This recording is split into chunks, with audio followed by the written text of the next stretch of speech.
Allah Müteala buyurur ki, "Ellezine izâ esâbethum musibetun." Deyir, bəzi bəndələrin var ki, onlara bir müsibət ariz olur. Onlara bir müsibət üz verir. Deyir, qalu, onlar deyirlər, "İnna lillah və inna ileyhi raciun." Biz Allahdanıq və Allaha tərəfdə qayıdacağıq. O dəqiqə Allah yadlarına düşür.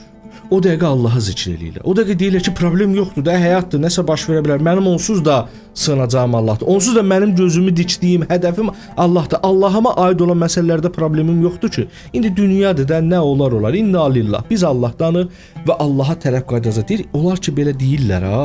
Bax, bu imandadılar. Bu əqidədədirlər. Allah görür nə deyir? Allah deyir ki, "Ulaika aleyhimus salatun min rabbihim və rahmə." Rəblərindən onlar üçün salamlar var və rəhmət var. Kim belə eləsə, onlar üçün salam və rəhmət var. Allahın özü Rəblərindən min rabbihim.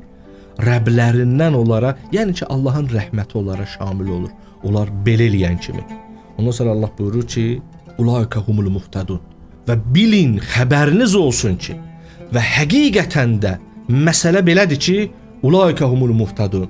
Onlar hidayət olublar. Onlar hidayət əhlidirlər. Bir insanın başına həyatda müsibət gələndə Rəbbi yadına düşür, səbr eləyir və deyir ki, mən Allahdanam və Allaha tərəfdə gedəcəm.